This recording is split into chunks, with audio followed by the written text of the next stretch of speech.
सकते हैं तो पोस्टमार्टम क्यों करते हैं? क्या बार-बार निकाल लेते हैं इंसान को? चेहरा तक नहीं देते हैं सरकार। अगर नहीं कुछ किया तो हम लोग इसके लिए लड़ाई लड़ेंगे। जिसका घर परिवार उजड़ गया, सब चीज छिना गया, मजदूर इंसान का, मजदूर को कमाने के लिए कुछ नहीं देता, खाने के लिए कुछ नहीं देता, गरीब इंसान को जीने का हक नहीं है।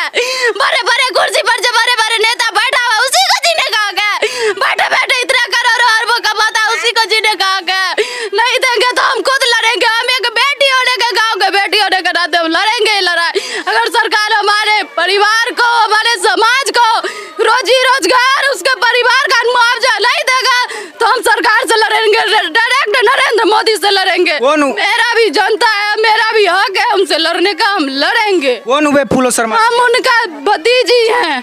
और कौन हुए? फूलो शर्मा जी की भतीजी हैं। बिहारी मजदूर थे, दूसरे राज्य में जाकर के काम करते थे, 12 घंटा 14 घंटा फैक्ट्री में, तो 10,000 12,000 का महीना मिलता था। क्यों करता है पोस्टमार्टम? क्यों करता है? अगर मुआवजा देने का उसको नहीं है अधिकार, किसी का पोस्टमार्टम नहीं करे। और सोचिए कि 12,000 रुपया 15,000 रुपया 12 घंटा काम करके कमाते थे। घर में 5-5 लोग, एक फैक्ट्री तक नहीं खुलवा पाती है बिहार सरकार। ऐसे लोग मर जाते हैं दूसरे राज्य में जाकर के, लेकिन कोई सरकार का अंग, कोई विधायक सांसद देखने तक के लिए नहीं आता। यही आक्रोश है एक बिहारी मजदूर के परिवार की, एक बिहारी मजदूर की बेटी की भतीजी की आवाज है। और महिला वोट लेते हैं केंद्र सरकार, मोदी जी, बिहार सरकार, महिला वोट से सरकार बनती है, लेकिन एक बेटी का बाप मर जाता है मजदूरी करते करते दूसरे राज्य में, लेकिन कोई पूछने नहीं आता है, 1 रुपया मुआवजा तक नहीं देता। और जाता है तो उसके लिए अरबों रुपया दे दो साला को, उसको बैठे बैठे सब चीज दे दो, उसका परिवार उसका साथ फिर खुशी होकर खाएगा। साला को बाहर में जाए ऐसा नेता। आने तुम मेरे पास वोट लेने के लिए नहीं तू देगा कुछ भी। हम सरकार से लड़ेंगे, डायरेक्ट नरेंद्र मोदी से लड़ेंगे। राष्ट्रपति कौन चीज का है, प्रधानमंत्री कौन चीज का, हम किसी को नहीं मानते। और देखिए नरेंद्र मोदी जी किस उम्मीद से वोट लिए पूरे बिहारी का, बिहारी को रोजगार तक नहीं दिलवा पाए, एक फैक्ट्री तक नहीं खुलवा पाए। और नीतीश कुमार जी 17 साल 20 साल से मुख्यमंत्री बने हुए हैं, बिहार के एक-एक गांव से लोग जाते हैं दूसरे राज्य में कमाने के लिए, अरे रोजगार नहीं दे पाते हो। एक बाप का जब चिता घर आता है तो उसका परिवार उसको देख नहीं पाता है। एक नेता का चिता घर जाता है तो उसका पाट नहीं खोला जाता है। इतना हमको पता है जी, सब एक कुर्सी का इज्जत होता है। हम गरीब आदमी है इसीलिए मारे जाते हैं।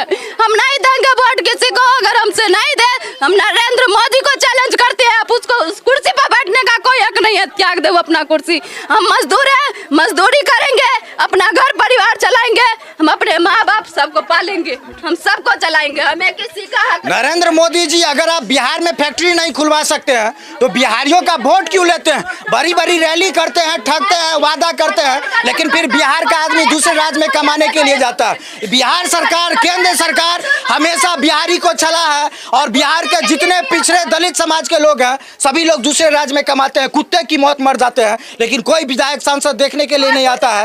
नेता मौज मनाता है, आम आदमी मारा जाता है, 1 रुपया का मुआवजा नहीं दिलाता है। ऐसे करके आएंगे दीदी बहन जी, लक्ष्मी जी, और जब उसका परिवार उजड़ जाता है तो तू कहाँ रहता है? कमीना लोग क्यों कुर्सी पे बैठा है? उतार सब के सब, नहीं तो उसका परिवार का जिंदगी का पूरा रिस्क ले, नहीं तो तू उतार कुर्सी पर। इंसान पहले कैसे राजा महाराजा का जीवन में जीते तो वैसे जिएगा, अपना मजदूरी करेगा, एक दूसरे का डेयरी में कटेगा, खाएगा, तो उतार कुर्सी पर से। लोकतंत्र की बात होती है, और कैसा यह जनता का तंत्र है लोकतंत्र। जनता के वोट से सरकार बनती है, लेकिन राजा महाराजा बन जाते हैं और जनता कीड़े मकोड़े की तरह मसले जाते हैं। यही आक्रोश है बिहारी मजदूर की बेटी का। बाप मर गया दब करके, तरफ करके, लेकिन कोई देखने नहीं आया। नेता अधिकारी सब मौज मनाएगा, वोट का टाइम आएगा तो हाथ जोड़ करके वोट लेने आएगा। एक तो बिहार सरकार बिहारी गरीबों को बिहार में रोजगार नहीं दे पाती है, और बिहार के लोग कुत्ते के जैसे, भेड़ बकरी के जैसे ट्रेन में ठूस करके दूसरे राज्य में जाते हैं कमाने के लिए। लेकिन सोचिए दूसरे राज्य में जाने के बाद भी इन लोगों को चैन नहीं मिलता। ऐसे ही फूलो शर्मा जी गए थे दूसरे राज्य में मजदूरी करने के लिए, बहनोई था, भतीजा था, परिवार था, सब लोग था। बहनोई की मौत हो जाती है हार्ट अटैक से, और उसके लाश को लेकर के आ रहे होते हैं। रास्ते में भीषण सड़क दुर्घटना होती है एक्सप्रेसवे पर, पूर्वांचल एक्सप्रेसवे पर, और बहनोई का बेटा, बहनोई का भतीजा और खुद जो है सो रोड एक्सीडेंट में एम्बुलेंस में दब करके मर जाते हैं। सोचिए 12,000 15,000 का महीना कमाते थे, घर में 4-5 बच्चे हैं, बीबी है, परिवार है, घर की माली स्थिति ठीक नहीं। अब सोचिए उनके मर जाने के बाद कैसे इनके परिवार का भरण पोषण होगा, कैसे जिंदगी चलेगा, कहाँ से खाना खाएंगे, कहाँ से बच्चे को शिक्षा देंगे, कहाँ से इन लोगों को कपड़ा का व्यवस्था होगा। इतने दुख के बाद भी बिहार सरकार है, कभी भी किसी बिहारी मजदूर के लिए न तो इंसाफ की लड़ाई लड़ती है दूसरे राज्य में, न कभी मुआवजा दिलवाती है। और ऐसी ही घटना आज हुई है शिवाजी नगर थाना के इस दसौत में, और यहाँ पर भी बिहार सरकार, प्रशासन, सांसद, विधायक सब चुप है, मौन है, और इनकी लाश भी जल जाएगी, आग ठंडक पड़ जाएगी और बात ठंडी हो जाएगी, लेकिन कुछ मिलेगा नहीं।